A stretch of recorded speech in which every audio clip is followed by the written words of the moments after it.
Почитувани слушатели на Македонската радио програма, денес разговор ќе водиме со председателот на Македонската политичка партија или прва македонска политичка партија во Република Македонија, тоа е партијата МАК, нејзин председател е господинот Страшо Ангеловски. Господин Ангеловски, добар ден на вас во Република Македонија, добре дојавте на брановите на Македонската радио програма.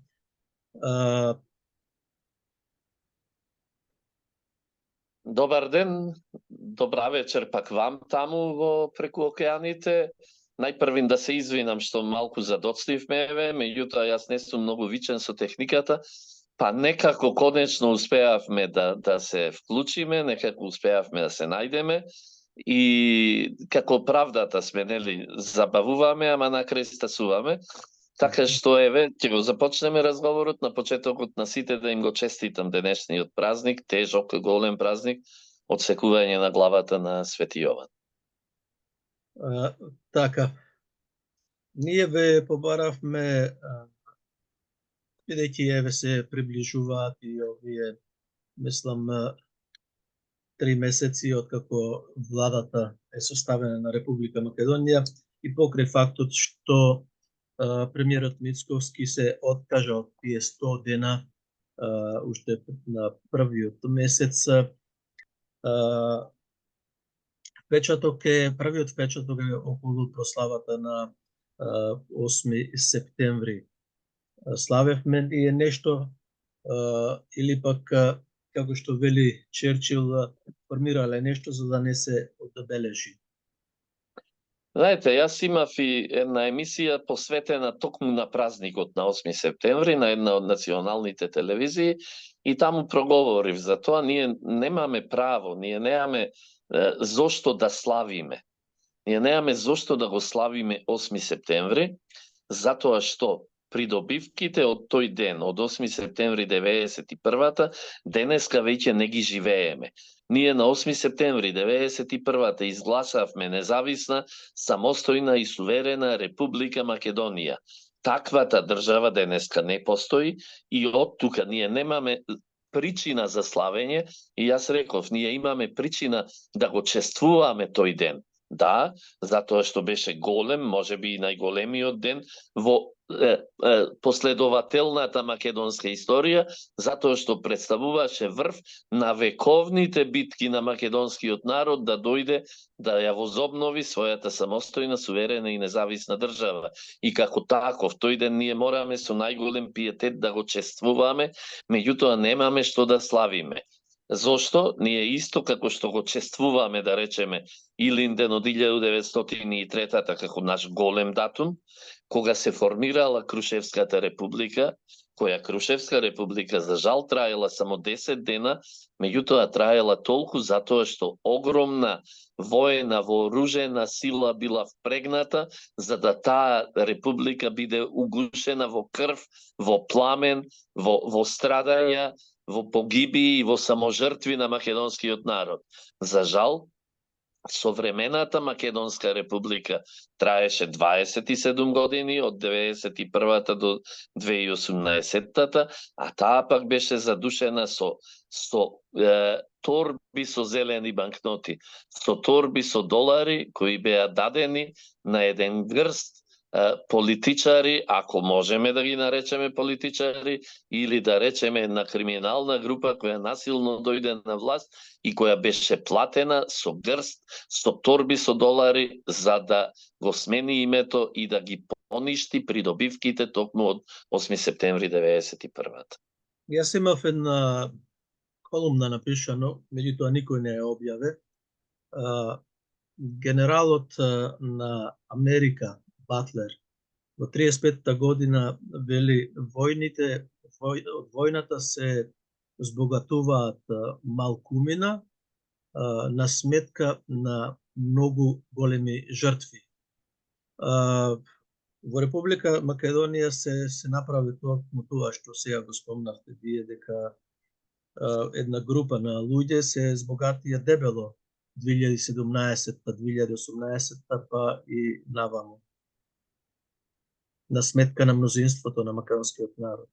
Значи, на таа група на луѓе и беше овозможено од така наречената меѓународна заедница, беше поттикната на корупција и на криминал. Тоа беше награда за она што на така наречената меѓународна заедница и го испорачаа. Таа така наречена меѓународна заедница, која лажно се представува, оти меѓународна заедница е Организацијата на Обединети нации, каде што членуваат сите држави кои постојат на земјината топка. Не може меѓународна заедница да биде 16% од државите и од населението на светот, кое е присобрано во таа евроатлантска интеграција и која лажно се представува како меѓународна заедница. Но таа и таквата меѓународна заедница се успеа да ги изнајде овие криминални групи, да ги инсталира во Република Македонија, за да го завршат она што требаше да го завршат. А тоа е не влез на Република Македонија во НАТО, туку влез на НАТО во Република Македонија. Заради тоа, тие беа наградени, им беше дозволено да вршат невидена корупција, им беше дозволено да вршат невиден криминал, а беа заштитени како бели мечки. Сакам да верувам, искрено се надевам, дека новата власт во оваа држава ќе најде сила, ќе собере доволно докази и тие и таквите криминали и корупција ќе бидат казнети. Добро, еве, јас имам и честитката од Европската делегација во Северна Македонија. Честитаат на македонски и на албански јазик. Вие тоа го гледате, нели? Да. Нели е ова чиста порака дека Македонија е двојазична држава? Не само што е порака дека е двојазична држава, туку тоа е и порака дека повеќе не постои оној стариот политички меѓународно правен субјект наречен Македонија и не постојат за жал македонците како такви. Вие гледате дека во пораките, се почесто во пораките кои Европската Унија, државите членки на Европската Унија, НАТО и Соединетите Американски држави ги испраќаат, пишува за нас како за северномакедонци. Она што нели беше забетонирано, она што ни беше сигурно, македонскиот идентитет, за жал, зборувавме и вие таму, зборував и јас овде. Зборувавме устите пенани фатија цело време дека овој и ваков договор со официјална Атина го поништува македонскиот идентитет. Ни беше велено дека не е така, дека идентитетот е забетониран и така натаму и така натаму. Денес сме сведоци дека се почесто во своите обраќања го користат терминот северномакедонци. Тоа ќе рече дека веќе не постои ниту македонски јазик, туку постои според нив северномакедонски јазик, дека постојат северномакедонци како граѓани на оваа држава и со тоа јас упорно го повторувам ситуацијата со Вестфалскиот договор од 1648-та може би веќе станав досаден, меѓутоа ќе ја повторам уште еднаш. Не си досаден затоа што нашите луѓе многу малку памтат и треба, што велеше дедо ми, да им се така по селски да се повторува почесто. Да им се тура со инка. Треба да им се тура со инка. Така велеше дедо ми. Значи, после 30 годишна, најдолгата 30 годишна војна во државите од западноевропската провиниенција пред 400 години, во 1648 беше подпишан Вестфалскиот договор. За прв пат тогаш ги среќаваме денешните термини нација и држава. До тогаш постоеле кралства, постоеле племиња, постоело се друго, меѓутоа нацијата и државата како современ поим се воспоставуваат со Вестфалскиот договор. И во западното христијанство постои двојство, нација, држава. Онаму каде што се исколчила границата, тоа се смета за држава, а сите оние кои во моментот на исколчување на таа граница се нашле внатре, тие се припадници на таа нација. Од тука мораме да знаеме дека сите нации се вештачки творби. Не постои во светот природна нација. Значи, она што се обидува, да речеме сега малку ќе направиме на дигресија, официјална Софија да ни го каже дека македонската нација е вештачка нација, да. Јас го прифаќам тоа, меѓутоа мора да сватат дека и бугарската нација е вештачка нација. Но да се вратиме на она зошто е Вестфалскиот договор многу битен. Во источното пак христијанство, наспроти двојството од западното, имаме тројство. Имаме нација, држава и црква. Во источното христијанство се формира со сила на нештата национални цркви. И од тука постои држава Македонија, постои нација македонска и постои црква македонска православна. Тоа се трите столба врз кои почива државата. До денес, двата од тие столба се поништени. Значи, името на државата е сменето, во она кое не го сакаме. Нацијата веќе не е македонска, туку е она која произлегува од името на новата држава и останува уште само црквата како трет столб на кој се уште се подпира македонската држава наспроти оваа нова творба. И јас не случајно, уште пред 2 години кога беше признавањето на МПЦ и кога беше притисокот од грчкиот владика Вартоломеј, кој лажно се представува како вселенски патриарх, значи кога беше притисокот да ја кој се уште трае, напишав 2 колумни во кои бев многу јасен и дециден и останувам на мојот став. Никако не смее да се прифати тезата на Вартоломеј за каков и да е томос добиен од него, за да се формира православна црква на Северна Македонија. Потребата на Вартоломеј, човекот кој работи за ЦИА, човекот кој е грчки патриарх, кој има само 5500 своји следбеници во Турција, онаму каде што се наоѓа, кој има 550... Дали се и сите, кој има 550.000 следбеници во Грција, од кои најмногу на додеканезите, тоа се оние островите кои Грција ги окупира од Турција, и има 2,5 милиони следбеници во Северна Америка, односно во Соединетите Американски држави, кои го прифаќаат него како вселенски патриарх. И тука завршува неговата моќ. Доколку вие знаете дека токму со него... Бидејќи вие ги познавате црковните работи, нели е тој и надлежен и за храмовите во Егијска Македонија, во рамките на Грција? Ама токму тоа. И тој сега сака да биде надлежен за сите македонски храмови ширум светот.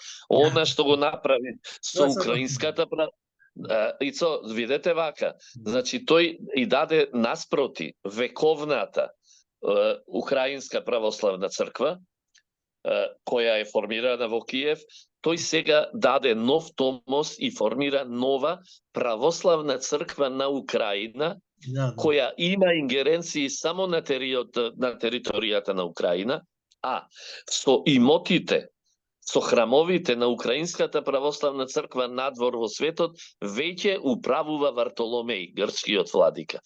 Истата таа е неговата тенденција, ако прифатиме да станеме православна црква на Северна Македонија, од тој момент таа и таква црква, која ќе ја избрише вековната македонска православна црква, ќе има ингеренции само на територијата на оваа држава, а сите храмови и се она што е во собственост на Македонската православна црква ширум светот ќе биде во негова надлежност.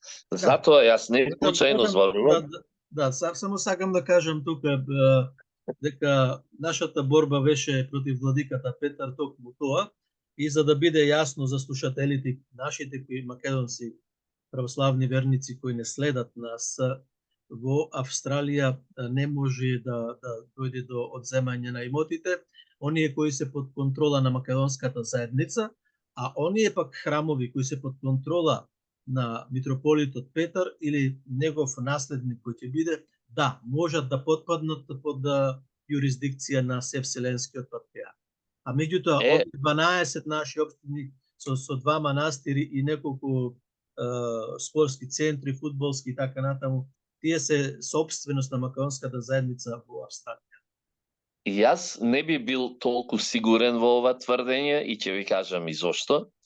Затоа што фигурата Вартоломеј е многу моќна фигура, зад него стои таа така наречена меѓународна заедница. Тој не е поединец, тој не е човек кој нешто измислува, туку тој само ги врши валканите работи на таа така наречена меѓународна заедница како човек на Централната известителна агенција, односно ЦИА на Американската разузнавачка служба. И тој и таков ќе има исклучителна моќ, доколку ние му дозволиме да ја уништи црквата овде во Македонија, ќе има исклучителна моќ и во односот кон вас и кон храмовите кои денеска, но да ја оставиме таа приказна настрана. Разговорот мора да го насочиме во оваа страна. Значи, имаме сега, бидејќи сме во црковното прашање, не знам колку сте запознати во селото Галапе во општина Врапчище. Двајца наши православни верници, македонци, се притворени, бидејќи сакаат да ја обноват црквата, храмот на Света Петка во селото, меѓутоа полицијата ги притворе и тие луѓе, активисти, македонци, се веќе во притвор. Мислам... Ослободени се, не се повеќе. Дека црквата беше срушена 2001 година во војната.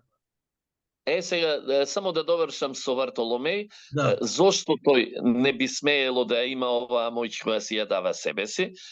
Затоа што, да речеме, во западното христијанство или католицизмот, Ватикан е човекоцентрично христијанство.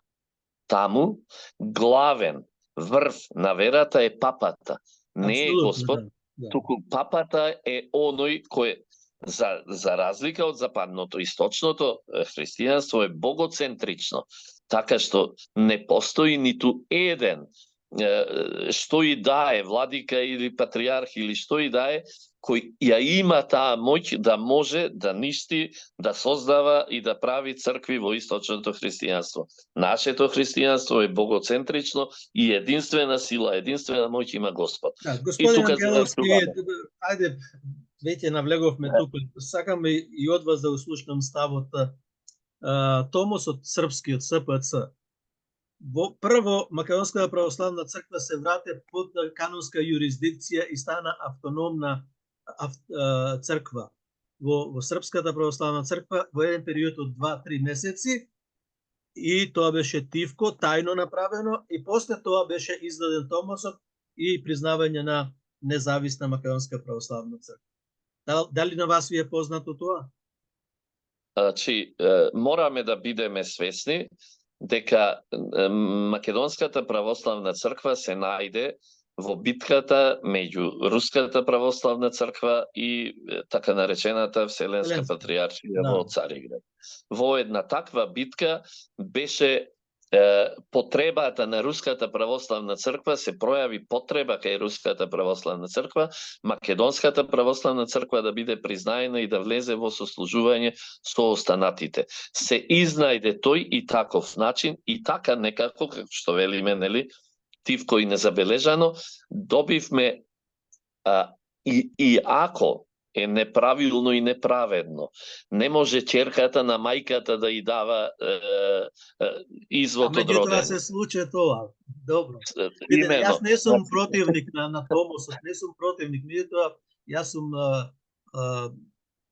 борец за правда, мислам, сакам да се знаат нештата, како течеше тоа признавање.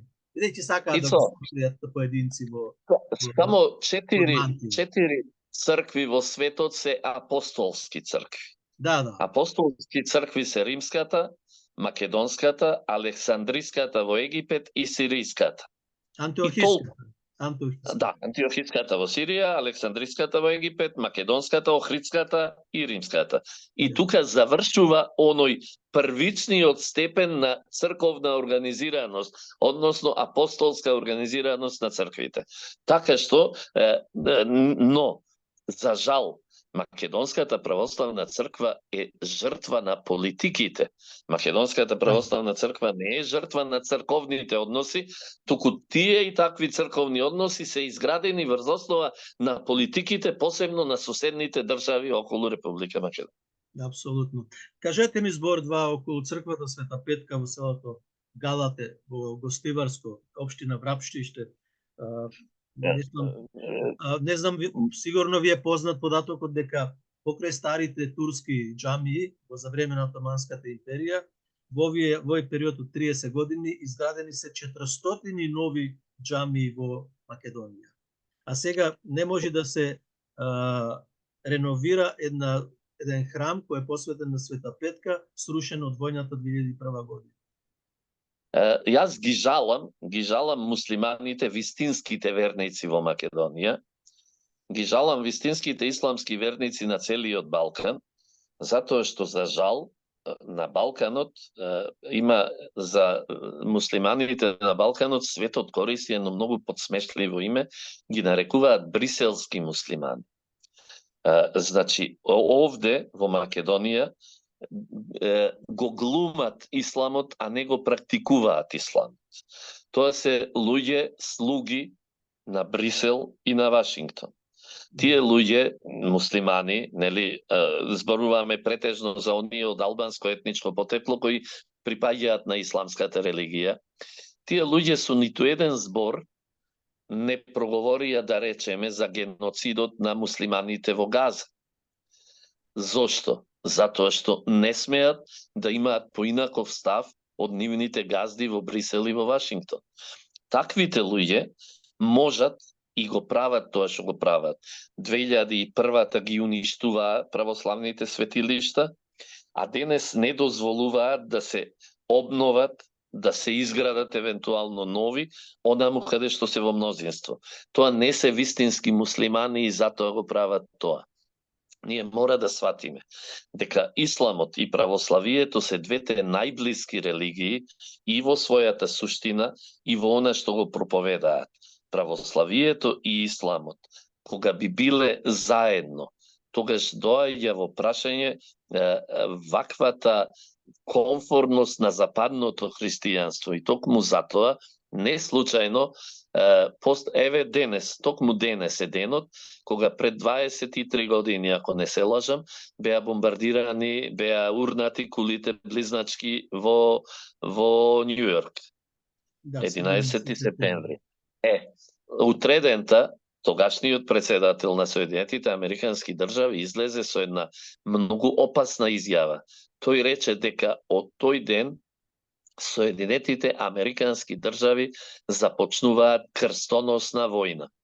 Да, и се уште која се уште ја водат, а знаеме кои беа целите на крстоносните војни кои се водеа цели 2 века. Целите беа уништување на исламот и подчинување на православието. Па зарем не ни се случува тоа денеска во светот? Зарем не се конфронтираат намерно исламот и православието за да може западното христијанство да го подчини православието и да го уништи исламот? Збор два околу селото Галате, Света Петка. Да, ќе превземат властите нешто или ќе превземи Македонската православна црква чекор на... Сакав да кажам, во таква една ситуација, на тие исламски неверници, на бриселските муслимани, им е бадијала и уште 5500 џамии да изградат. Верата е во срцата на луѓето, а не е во зградите изградени од бетон, од цигли и од камења. Тоа до тука. А што се однесува до Галате, јас сум убеден дека ова беше игра на Дури кој најави дека ќе има жешка есен, дека ќе има протести и незадоволства, дека ќе има и немири во државава и сега како најлесно може да се испровоцираат тие немири, освен вака, преку етнички недоразбирање. Од тука сум речиси сигурен дека беше нивна игра, да се стори се тоа, меѓутоа сакам да верувам дека државата има сили и механизми да ги заштити најпрви верниците, православните верници, без разлика дали се тие оти, нели, имаме ние и албанци православни, ние имаме вакви и онакви, значи најпрвен да ги заштити православните верници, да не дозволи верата да биде газена, да не дозволи верските храмови да бидат уништувани. Искрено верувам дека ќе се најдат виновниците, искрено верувам дека она што го гледам од новиот министер за внатрешни работи, чинам дека можеби е најактивниот и најагилниот министер во новава влада и дека сака, може и умее да се справи со предизвиците. Од тука сакам да верувам дека ќе биде решен и проблемот во Галата. Не знам дали колку ви е познато таму, нема виновници. Сега луѓето кои сакаат да ја обноват црквата, односно разрушените ѕидови од храмот, беа притворени спо наредба на градоначалникот кој е од Влен. И Значи има виновници. па нормално дека тука тие се властите, сетата е власта на Македонија, полицијата е власта, градоначалникот е власт. Виновник значи натрапник, некој натрапник, тие не се натрапници. Не, да градоначалникот е тој кој треба да се грижи за сите граѓани во својата општина. Најпрви не смее да ги дели по етничка, не смее по верска основа, нели? Она зашто тие самите, албанците се залагаат цело време да не бидат делени по етничка, по верска, по ваква и понаква основа. Значи, доколку тој градоначалник направил поделба внатре во собствената општина, а така е, наредил притвор за оние кои едноставно се обидуваат само да возобнуват еден свет храм, а тој тврди дека требало дозволи, па требало ова или она. Не баре знаеме сите дека 3/4 од верските објекти, муслимански верски објекти се изградени без какви да е дозволи и се она што е потребно. Добро, ајде да одиме понатаму. Влеговме во околу верата, меѓутоа и тоа беше едно прашање кое сакав и тоа да го допреме. Јас ќе се вратам повторно на прославата на 11, односно на 8 септември, еве уште еднаш, чинам дека гледате, нели? Да. Овие се 10 принципи од премиерот на Република Македонија, кој ги прочита на 8 септември. Меѓутоа, слоганот боди во очите, слоганот кој е овде, еве вака кај што покажувам со заедно се бориме, заедно ќе успееме. Каде е тука Македонија? Зошто го нема зборот? Зошто се плашат? Зошто бегаат како ѓаволот темјан? Еве овде е тука тој слоган заедно. Со кого ќе се борат заедно? Ицо, вака, Република Македонија во моментов се наоѓа под окупација. Значи, во политичката теорија постојат два вида окупација. Едната е воена окупација, кај што со оружје се окупира една држава, а втората се нарекува гарантна окупација. Тоа е окупација кога две држави кои потпишале меѓусебен договор, едната од нив има право да се меша во внатрешните работи на другата, се до исполнување на последната запирка од потпишаниот договор. Во овој момент Република Македонија се наоѓа под гарантна окупација. Откако една држава ќе биде окупирана, ние знаеме, нели? Следува процес на асимилација. Што значи асимилација? Секој окупатор, кога ќе дојде и ќе окупира една држава, најпрво ги менува имињата на институциите, ги менува имињата на улиците и така натаму, ги менува образовните програми, ги менува културните програми, ги менува документите, личните документи на граѓаните на таа држава. Па зарем сето ова, како процес на асимилација, не се изведе веќе во изминативе 6 години од владењето на таа криминална банда. Беа променети имињата на институциите, беа променети културните програми, беше променета образовната програма во држава, конечно на крај беа променети и личните документи на граѓаните. И јас цело време зборувам дека во овој момент ние македонците овде во Република Македонија Да. ја живееме истата судбина што македонците во Егејска и во Пиринска Македонија. Колку што тие можат да излезат со македонски пасош и да излезат како македонци од нивните држави, толку можеме и ние. Ние денес во оваа држава ја живееме истата понижувачка, истата окупаторска ситуација која ја живеат тие таму. И мораме да продолжиме во битката да ги вратиме придобивките од 8 септември, односно да го вратиме името и да си го вратиме идентитетот. Ќе биде исклучително тешко и јас морам да кажам зошто. Не е проблем ние да го раскинеме договорот со Атина. Ние дури и еднострано веќе утре оваа влада може да го раскине договорот. Најголемиот проблем е во тоа што одредбите од Преспанскиот договор влегоа во Уставот на Република Македонија. За да тие одредби бидат поништени, ние мораме да најдеме 81 пратеник кој ќе гласа за да бидат поништени промените кои ги внесовме. Значи, и да го раскинеме договорот, ние повторно оваа грда реалност во Македонија мораме да ја живееме, затоа што во Уставот не ги внесоа тие измени. И не е то. И не е случајно. Ние не покажуваме civil disobedience. Ние не покажуваме граѓанска непослушност или цивилна непослушност. Еве, јас го намерно го покажав веќе барем на слоганот да постоеше зборот Македонија. Тие наместо тоа го стават вентилаторот. Нели тоа е самоубиствена покорна работа? Ицо, сакав само да довршам. Да. Не е случајно, значи токму заради тие уставни измени кои се реалности кои мора да ги живееме, не е случајно инсистирањето на официјална Софија и на таа таква меѓународна заедница за влегување на бугарите во Уставот. Тие знаат дека доколку Уставот се промени, дека потоа се ќе биде поинаку. Значи, ова, јас се согласувам целосно. За мене, единствено знаме, македонско знаме е тоа лицо кое се наоѓа позади тебе. Тоа знаме, исто како и нашето име, се насилно променети.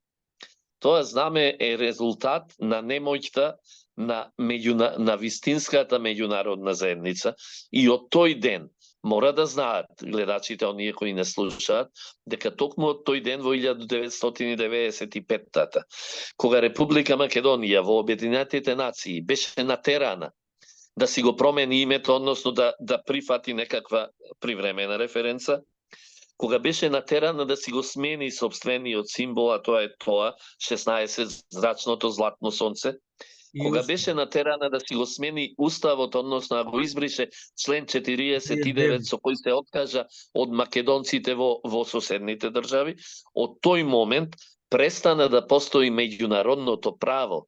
Ние мораме да сме свесни дека тоа беше моментот кога за прв пат беше прекршено меѓународното право, кога Обединетите нации како организација која треба да ги штитат државите и народите, посебно оние малите, за прв пат ја погазија собствената повелба, го погазија собственото постоење и од тогаш наваму прпаѓањето на меѓународното право доведе до воспоставување на правила наместо меѓународно право и тоа е се резултат она што денеска ни се случува. Тоа е војната во Украина, тоа е војната во Газа, тоа е евентуалната војна со Кина, тоа е се она што денеска го живееме како резултат токму на тој ден 1995-та кога Република Македонија беше поништена.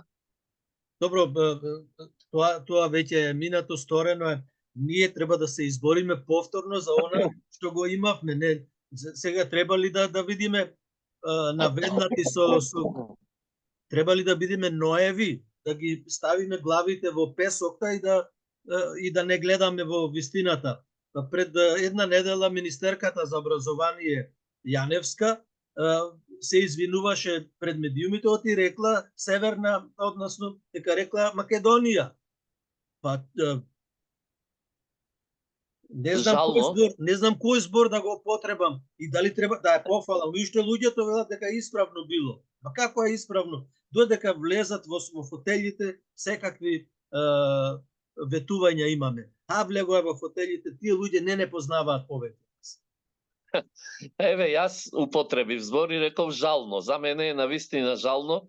Ајде, ако веќе некако си употребил некое такво грдо име, но да си го употребиш вистинското име, а потоа да се извиниш зошто тоа прекрасно, тоа твое исконско вековно име под кој ти се родиле и бабата и дедото, име под кој ти се родиле и таткото и мајката, име под кој си се родил ти, име под кој ти се родиле децата дома, да се усрамиш од тоа име и да се извиниш да употребиш нешто ново, за мене е најблагоречено жално. И од тука ние, кога ми велиш дека тоа е минато, ние не смееме да го заборавиме минатото. Народ кој го заборавил своето минато. Тој народ... Значи, затоа велам, таа жена поставена таму за министерка за образование, како ќе ги образува, како ќе ги учиме ние децата? Како? Ние имаме, јас многу долго размислувам околу тоа, околу процесот на образование и воспитување на нашите деца. Например, не знам дали го знаете примерот дека во Јапонија, во основното училиште, во првите 3 години децата не учат ништо, туку само се воспитуваат. А дури потоа започнува процесот на образование. Значи, 3 години ги воспитуваат собствените деца. Ние процесот на воспитување го исфрливме, а воспоставивме некаков туѓ процес на образование. Ние во овој момент имаме неписмени, имаме деца кои не знаат ништо, имаме деца кои не си ја знаат историјата, имаме деца кои не знаат ниту што е 8 септември, ниту што е 11 октомври, ниту што е 2 август и Илинден. А сето тоа затоа што увезовме странска, поинаква програма за образование на нашите деца. Ами, дали ако посадиме банана на Хималаите, таа ќе успее и ќе раја? Нема. Значи, не може неприродни нешта. Ние имаме наша традиција, имаме наше познавање на нештата. Ангеловски, зошто ставаат такви неприродни работи, ако таа жена, таа особа не ја чувствува Македонија како своја, Македонија нема ние што да бараме од децата. Како ќе ги воспитуваме кога таа е примерот на невоспитување? Таа треба да си заменеш уште другиот ден, истиот ден. Сега вака. И не треба да се срамиме дека да ја нападнеме Јаневска дека не срами нас со незините изјави. Сега ќе зборувам многу отворено. Значи, ние велиме дека децата треба да ги воспитуваме на нашите лични примери, така? Апсолутно. Децата... Ако родителот не е рол модел, тогаш и учителот, тогаш какви деца ќе воспитуваме? Не само родителот и учителот, туку сите примери во општеството. Сега ние во Македонија имаме политичари кои, да речеме, биле 7 години во власта со СДСМ, учествувале во сите овие злосторства кон државата, кои сега едноставно се префрлија во другиот табор и повторно се во власта и повторно ги уживаат привилегиите. Имаме други кои се конзистентни и кои останале лојални на каузата и на оно што значи Македонија и кои, за жал, не можат да допрат ниту до власта, ниту до привилегиите. Сега, младите генерации го гледаат ова. И гледаат дека оние превртливите се успешните, оние превртливите имаат привилегии и богатство, а оние кои имаат свој став немаат ништо. И младите генерации, за жал, ќе се воспитуваат да бидат онакви какви што се тие превртливите, за да бидат успешни во животот. Со такви млади генерации, не се гради држава, ниту има гаранција дека државата ќе опстане. Значи, ние имаме потреба од коренито менување на целиот систем во оваа држава. Ние имаме потреба од коренито менување на образовниот систем, на културниот систем, на се она што, на социолошкиот систем, на се она што создава млади и нови генерации. Поинаку, ние ќе создаваме генерации на превртливци кои не ќе можат да ја градат и сочуваат државата, а во таа функција јас сакам да воведеме повторно воен рок за да младите македонци 2, 3, 6 или 10 месеци го учат патриотизмот, ја учат одбраната на татковината, па на крајот на краиштата гледате и земјите членки на НАТО, како што е Хрватска, еве, воведоа воен рок. Значи, не е тоа некој закон дека ние, прифаќајќи ги НАТО стандардите и готово мораме се и да избришеме. Прифаќањето на НАТО стандардите значи само едно, робство, економско робство, кон тамошната економска олигархија, која пак е слуга на воено-индустријскиот комплекс. Ние, прифаќајќи НАТО стандарди, се обврзавме да исфрлиме се што беше наше оружје до сегашно, за да купуваме оружје според НАТО стандардите, тоа ќе рече да купуваме американско оружје. И гледаме дека во последно време државите околу нас трескавично се вооружуваат.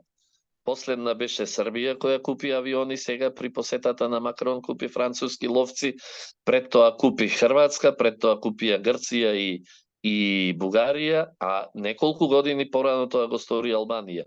Значи, државите околу нас трескавично се вооружуваат и јас искрено сум уплашен дека нашата татковина подпрена на формулацијата дека НАТО ќе не брани, а ЕУ ќе не храни, накрај ќе останеме и без татковина и без се нешто.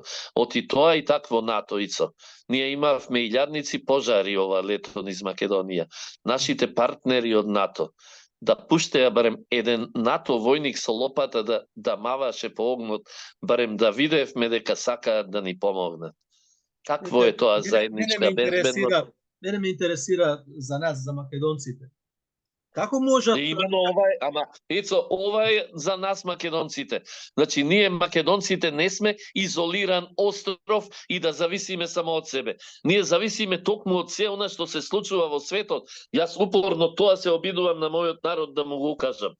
Дека ние не можеме да се затвориме сами во себе и само да викаме да живее Македонија, која ќе испиеме 3 раки и да мафтаме со знамињата и да ја пееме бисер балкански. Ние треба да ги анализираме нештата, што се случува околу нас, зошто се случува и како се случува, за да можеме да донесеме вистински одлуки и решенија за нашата држава и за нашиот народ. Меѓутоа, за тоа треба храброст и капацитет. Еве, покажува спрема мене, Африм Гаши покажа храброст уште првата секунда стапнување во собрание, заклетвата е дава на албански јазик. Нашите македонци требало да поминат 5 месеци, 6 месеци, да му се даде време да кажеле Македонија. Отидовме во Рим, наместо името на државата, името на претседателката. Апсолутно нас не ни се допаѓа, се не знам како е во Република Македонија расположението. Меѓутоа, во иселеништвото го нема тоа расположение дека треба да се премолчи името на Македонија. Па тоа е првиот пркос што треба, првиот чекор што треба да им кажеме на соседните држави, на нашите кои живеат во Република Македонија, дека Македонија името е историското име е Македонија и дека ние не можеме да ја викаме Северна Македонија. Значи во минативе 7 години се што се вршеше токму за да се успее во наметнувањето на новата политичко меѓународна творба, државата која сака да првично Дивотворба. Првично ицо ве тргнаа вас и селениците од можноста да учествувате во носењето одлуки за иднината на татковината. Вие имавте каква таква можност, македонските расејани луѓе, македонските протерани луѓе и македонските иселеници имаа каква таква можност преку тројца пратеници, пак ќе речам каква таква можност, да учествуваат барем символично, ако не поинаку, во донесувањето одлуки за иднината на оваа држава. Тоа беше укинато. Потоа беа раскинати сите врски преку Министерството и Агенцијата за иселеништво со македонските иселенички организации ширум светот. Денес основна заложба на оваа држава мора да биде одново да го поврзи крвотокот кој ги спојува македонците ширум светот, да ги воспостави односите со македонските иселенички организации и со македонските иселеници, да започне заедничка акција за учество на македонските иселеници овде во внатрешните работи на матичната држава, оти ова е матична држава на македонците ширум светот. И тие сакаат да учествуваат во нејзината изградба, во нејзината одбрана и во нејзината промоција како горд политички субјект, а не како она што го рече засрамен субјект кој едноставно нема достоинство во меѓународните односи. Значи, најпрви мораме вас, иселениците, целосно да ве вклучиме во внатрешните работи на Република Македонија. Кога вашиот глас нема да се слуша само вака преку радиостаници кои ентузијастички ги водите ти, уште 5 мина во Австралија и уште 3 во Америка и така ги карикирам малку работите. Меѓутоа, сега гласот на македонските иселеници се слуша само заради ентузијазмот на 5 мина, 10 мина или 50 луѓе. Тој глас ние треба да го направиме, да биде грмеш кој ќе се слуша овде во Македонија. Меѓутоа, институционално да се слуша, а не само од време на време, вака или онака. Значи, тоа мора да ни биде првата заложба, сега, многу скоро, да биде првата заложба во односот кон нашите македонци ширум светот. Ами ние во моментов имаме повеќе македонци, 3 пати повеќе македонци надвор од Република Македонија отколку овде. И ако ние не ги почитуваме, и ако не ги поврземе во еден заеднички крвоток, ние немаме иднина. Македонското иселеништво, како впрочем и сите иселеништва, се голема поддршка за матичните држави. Јас ќе ви кажам еден пример, само многу кратко, со турците и со турската заедница во Германија. Турската заедница во Германија има формирано турска економска заедница. И таму најбогатите турци се организирани во една заедница која увезува турски производи од Турција во Германија. Со тоа директно внесува девизи и го помага турското производство. Потоа, во подолното скалило, се турците кои отвараат гросе маркети, ги викаат, односно пазари на големо, каде што пак се снабдуваат турците кои имаат продавници, донер, кебаб и кафеани и така натаму, каде што пак одат, пазарат и се хранат турците кои живеат и работат во Германија. Со таков еден систем воспоставен, турски економски светски систем, турските иселеници уште како и помагаат на матичната држава. Значи, тие се нештата околу кои треба да работиме. Давид, јас, ајде и на вас да ви кажам, веројатно не сте запознати. Јас увезувам од Македонија ајвари, пиперки, крстајци, наполитанки, чоколада. Скоро 15 години. Знае некој во Македонија? Помага некој во Македонија? Вие сите и Најдовски го знаете дека кажува е противник на власта, нормално сум противник кога ми се менува историското име на државата. Значи, повторно дојдовме на влегуваат во министри, во институциите, корумпирани личности. Значи, повторно доаѓаме на истото. Зборуваме за инцидентни нешта, како што е емисииве и увозот твој во Австралија, и зборуваме за систематски нешта, како што е примерот со Турција. Значи, нам ни треба не Ицо со својот ентузијазам да откупи 10.000 тегли ајвар, туку да направиме организација која ќе Со Треба институции да има во Македонија, не можеме имено, ние значи, од овде да ја направиме таа работа. имено исто, значи треба институционално и системски да се решаваат нештата, а не преку ентузијазмот на поединци или на групи луѓе. Тоа е моето мислење и јас ќе се залагам, ама упорно ќе се залагам и се надевам дека ќе бидам и во можност да помогнам овие нешта да се организираат и работите подпрени само на ентузијазам на поединци да прераснат во една глобална, во една организирана ситуација која ќе и помогне на матичната држава. Да одиме понатаму. 27 април 2017 година требаше барем да имаме неколку помилувања. Луѓето лежат во затвор политички осуденици. Заслужуваат внимание, меѓутоа еве поминаат големите празници и Илинден и 8 септември, не барем да имаше 5-10 души помиловани. Вака, значи тука ниту беа ни спомнати. Мораме да бидеме искрени, значи нашите херои, нашите политички затвореници не прифаќаат амнестија. Тие бараат повторно судење во кое ќе ја докажат својата невиност, а не амнестија. Амнестијата значи дека ја прифаќаат вината, дека прифаќаат дека се терористи, а бараат некој да ги помилува за да не бидат во затвор. Тие тоа не го сакаат, тие сакаат обновено судење на кое ќе си ја докажат својата невиност. И јас целосно застанувам, јас имам средби со нив, и се слушам телефонски која излегуваат, се гледаме и разговараме. Имаат целосна поддршка од мене за возобновување на судските процеси и за докажување на сопствената невиност, а не за помилување со што ќе се докаже дека биле терористи. Тоа е прво. Што значи тоа, господин Ангеловски? Колку време ќе се чека на тоа? Сега токму тоа сакав да го кажам. Јас сум многу уплашен од една ситуација во државава, дека на еден од коалиционите партнери му беше даден токму тој најчувствителен ресор, во кој се зборува дека имаме само 2% доверба, ресор во кој е потребна целосна реорганизација, а тој ресор се даден на коалицијски партнер кој произлезе од криминалното дувло на СДС.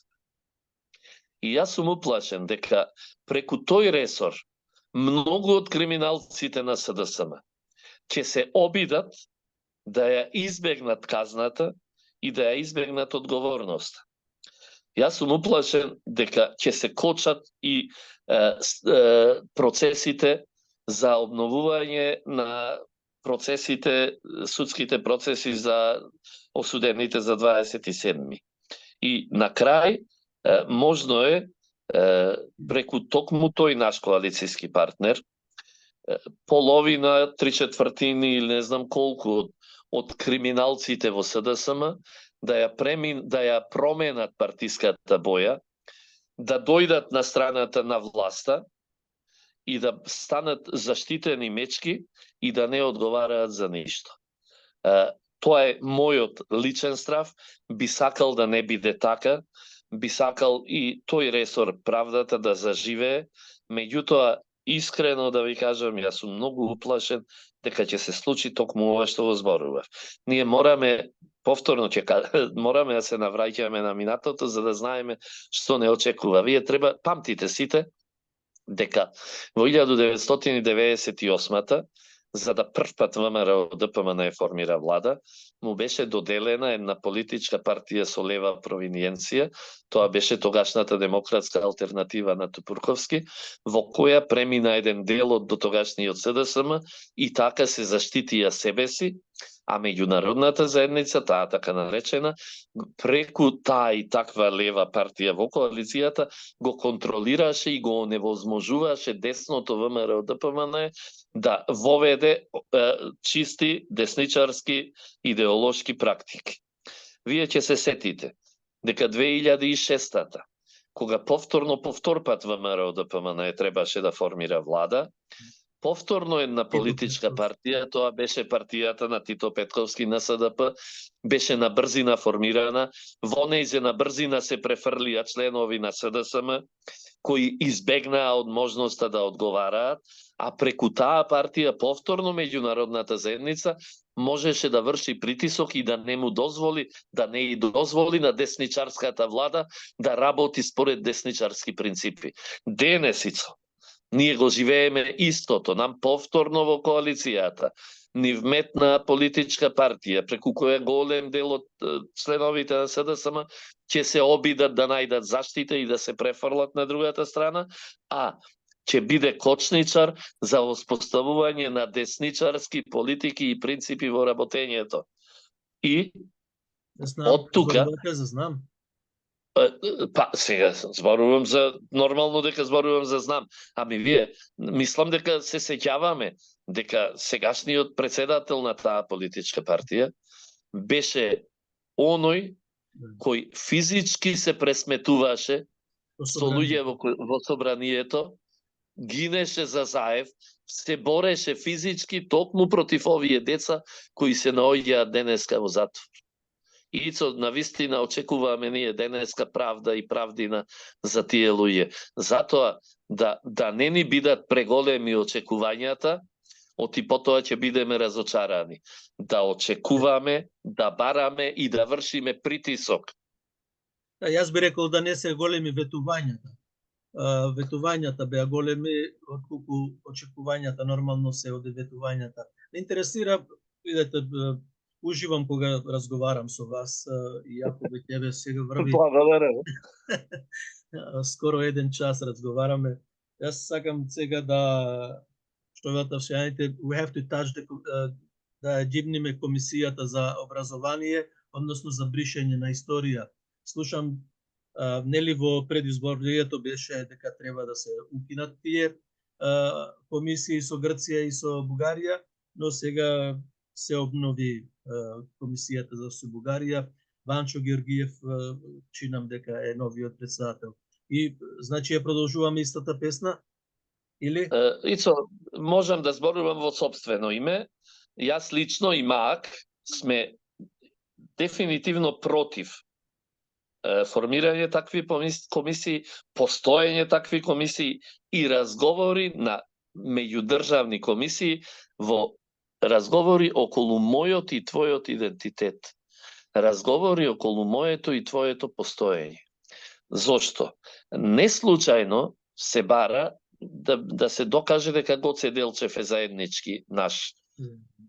Зошто не се бара да се докаже дека дедо му на Ицо или прадедо му кој живеел во времето на Гоце е бугарин? Зошто не се бара да се докаже дека мојот прадедо е бугарин? Затоа што доколку се докаже дека Гоце е бугарин, тогаш сите негови современици се бугари, тоа ќе рече сите наши предци се бугари, а тоа ќе рече ние денешните македонци сме со бугарско потекло. Значи, и ние сега, наместо да речеме, тоа требаше да кажеме уште 95-тата во Обединетите нации, дека ние сме реален, современ политички субјект како држава Република Македонија. Современ политички и меѓународно правен субјект и ние не сакаме ни да разговараме на таа тема, туку едноставно ќе си ги градиме историските сознанија врз основа на историски факти. И сега, зошто да речеме ние македонците, еве доколку сме нели бугари, зошто не го славиме еден Васил Левски? Ни значи ли нам нешто Васил Левски? Знае ли кој да е во Македонија кој е Васил Левски? Па како тие што не знаат кој е Гоце Делчев?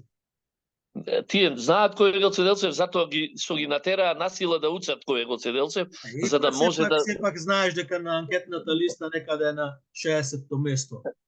Да, но еве дали ние славиме кој да е бугарски херој. Значи, ако бевме бугарски потомци, за нас тие ќе беа херои. Ами ние ќе ославевме денеска и првото бугарско царство, и хан Аспарух кој нели ги обединил, и хан Крум кој го формирал првото бугарско царство. Ако имавме такви корени, тоа ќе рече дека повеќе од јасно. Ете ги нашите корени позади мене. ако нашите македонци се грци во егејскиот дел на Македонија, тие ќе ги славеа грчките јунаци. Немаше да ги пеат македонските песни и да ги слават македонските херои. Значи, јасни се нештата и од тука нема потреба за формирање на комисии. Тие комисии се само алиби ситуација за да се рече дека еве ние се бориме преку историска комисија да го докажеме сопственото постоење. Ние поинаку треба да го докажуваме сопственото постоење, со демарши до сите меѓународни институции, со демарши до сите влади, со демарши и објави за се она што се случува на македонците. Јас велам, го паметам 8 септември 91-та, како еден исклучителен ден, кога сите се радувавме и славевме. Меѓутоа, го паметам и 9 септември истата година, утредента, кога веќе од тој ден големите европски сили, кога видоа дека македонското прашање одново се отвори, веќе од тој ден, од 9 септември, почнаа повторно да работат против Македонија и против македонските интереси. Овде посебно зборувам за Франција и за Британија. Да, се вратија назад на Берлинскиот конгрес 1878 година и денес ги живееме одлуките од тој Берлински конгрес. Тоа е тоа. Вете, господин Ангеловски, ме интересира односот наш кон самите себе си. Денес гледам на Алфа телевизија, новинарката не го памтам името, насловот за прославата 76 години од во Катланово, каде што беа македонските партизани од Егејска Македонија, насловот е Егејците. Преименување имаме на македонците од Егејска Македонија. Егејците со своите здруженија одбележаа 76 години од наранетите. Тоа мене многу ме боли, ме печи, затоа што ние овде во Австралија немаме ние егејци вакви, такви, онакви. Исто Лимани, се сеќавате на стихотворбата Не викај торбеш. Па ние имаме 150.000 македонци муслимани. И сега, од тие македонци муслимани има обид да се направи етничка заедница, посебен ентитет. Исто сега, ова мене што ми кажува сега? Јас, која би бил директор на Алфа, оваа новинарка треба да се извини да си замини. Не може таа македонците од Егејска Македонија да ги вика егејци. Се тие егејци. А пак македонците како народ да биле граѓани. Очигледно и ти имаш заборавено, велиш дека во Австралија нема егејци, вардарци, ова и она. Очигледно си заборавил дека во годините пред осамостојувањето на Македонија, во годините додека УДБА ровареше на секаде низ иселеништвото, посебна цел на УДБА беше поделбата на македонците на егејци, на вардарци, на вакви и онакви, за да не дојде до македонско обединување. Ова посебно беше изразено во Австралија, бидејќи таа и таква УДБА, како длабока држава, се уште раководи со Македонија, методите на поделба на македонците се нејзиното најголемо и најјако оружје. Најпрво не делеше, значи, на егејци, вардарци и пиринци, потоа не делеше на антички и современи, и тоа така пежоративно не делеше, не се делевме ние, туку тие припадниците на УДБА внатре во државава ја правеа таа поделба, па потоа не делеа на вакви и онакви, па не делеа на, не знам, и сега повторно еве се враќа во мода таа поделба на егејци, вакви и онакви. Се додека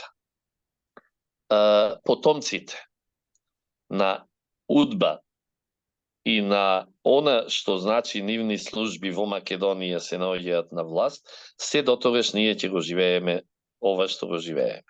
Значи да сме начисто. Кај нас се уште на власт се наоѓаат синовите на таа комунистичка аристократија или буржуазија, а тоа беа офицерите, високите офицери на JNA, тоа беа комунистичките директори и тоа беа комунистичките функционери.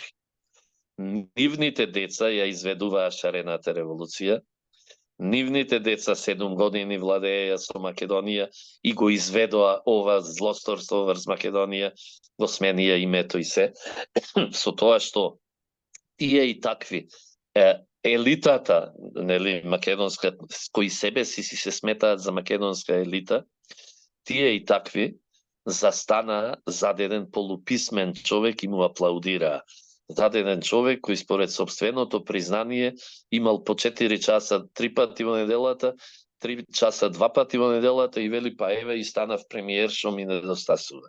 Значи, таа и таква елита се подзаскри зад еден полуписмен човек за да ја изврши оваа задача да ја избрише Република Македонија. Таа длабока држава за која во светот се говори, кај нас е всушност старата удба и нејзините потомци. И се додека, и еве сега таа повторно, токму тие луѓе преку партијата знам, ќе се инфилтрираат и во новата власт. И се додека ги живееме тие практики, и се додека е тоа така, Македонија не може цврсто да застане на нозе, затоа што бидува со 58 пратеници на ВМРО-ДПМ? Затоа што Ицо малку се, затоа што ти види, значи едно се пратениците, друго е да ги смениш еве и министрите, трето е да ги смениш и директорите. Овде ние имаме инфилтрирани луѓе на сите можни позиции низ државава кои однатре роварат. И кога ги имаме нив како потомци на удба и на таа буржуазија, црвена буржуазија, и кога како припомош ги имаат албанските политички елити на македонските албанци, мисијата станува речиси невозможна. И сега, Соединетите американски држави денес, само како пример за да ги видиме корелациите, денес кога одново би го правеле, не би го направиле независно Косово. Би го оставиле Косово во рамките на Србија, затоа што би можеле со Србија да се играат, кога би имале уште 50-тина пратеници албанци од Косово во српскиот парламент, би можеле и со Србија да си ја играат играва која ја играат со Република Македонија. Од независно Косово не добија ништо, а не можат да влезат и да имаат такво влијание во Србија какво што би имале доколку Косово останеше внатре со албанските пратеници. Тоа како корелација меѓу Македонија и Србија за да знаеме што ни се случува и како ни се случува.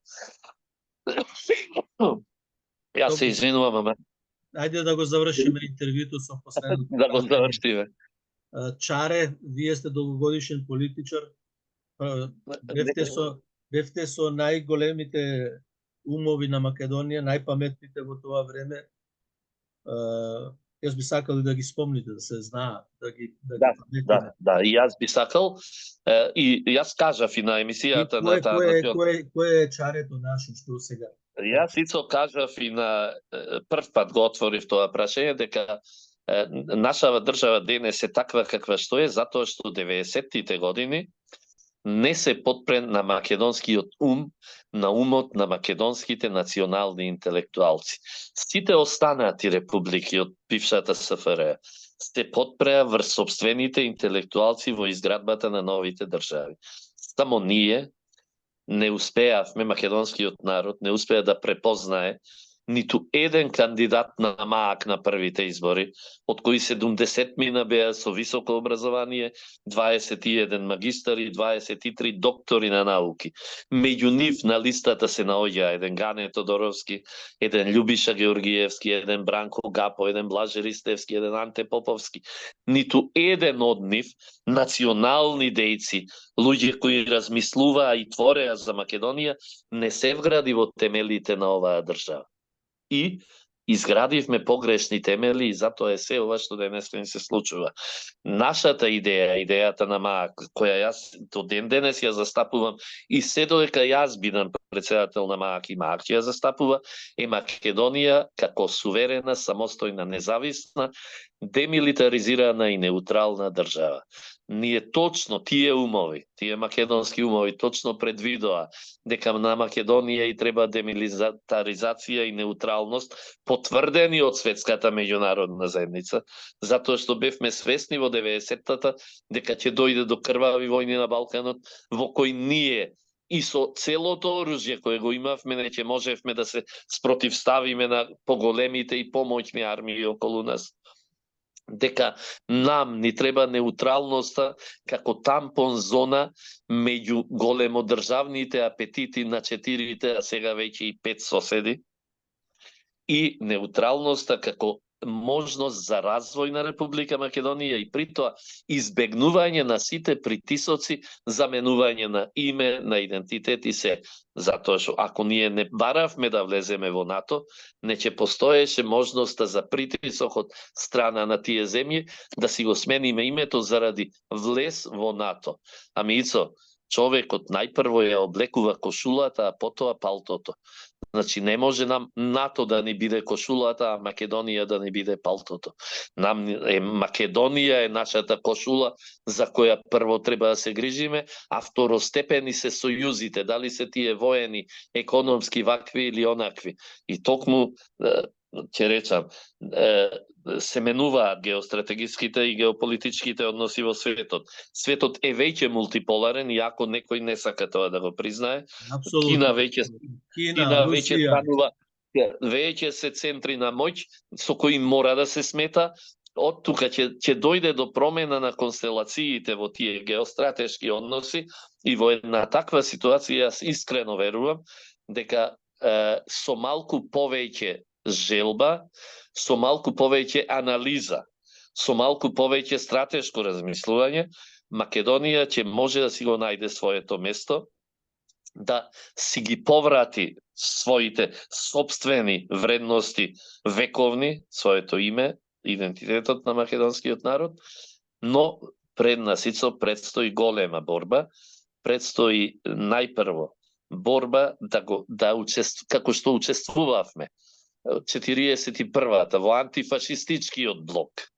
Сега треба да учествуваме во антилибералниот блок. Тоа е оној либерален блок, нели, кој всушност е комунистичкиот, новиот комунистички, марксистички блок во светот. Да паѓа, да.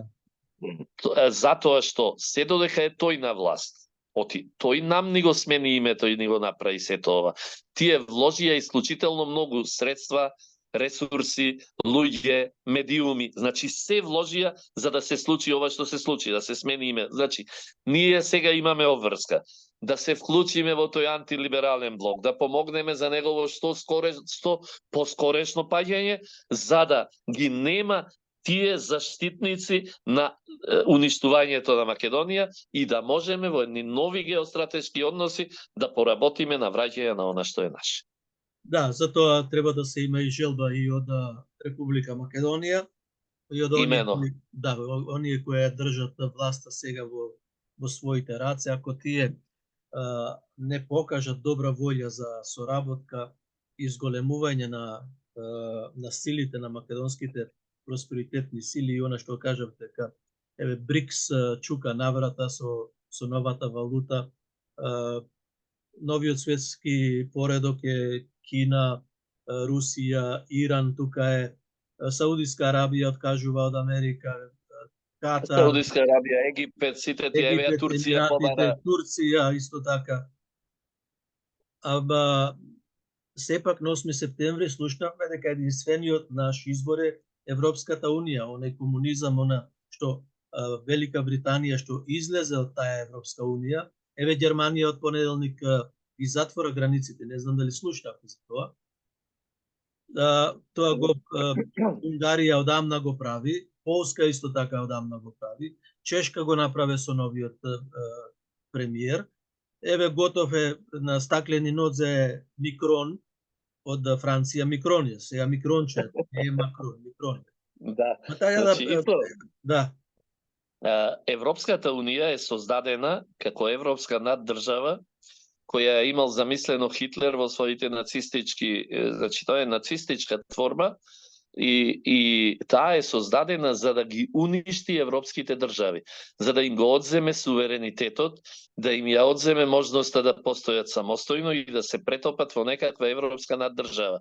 И јас често говорам, ние на 8 септември гласавме за да си го повратиме суверенитетот кој дел ни беше даден во Белград. И ние одма потоа отрчавме дел од тој суверенитет да му дадеме на Вашингтон, дел да му дадеме на Брисел. Еден дел од суверенитетот да дадеме во НАТО, еден дел во Европската Унија. И им се чудам, да речеме, еве, како пример, на Хрватска и на хрватските граѓани, кои се пресреќни што од 1 јануари годинава воведоа евро во својата држава. Тие низ крвави војни ја извадија куната како собствена валута за да ја докажат својата сувереност и својата независност. Денес. Минатата година јас бев таму, мислам дека народот не се среќни.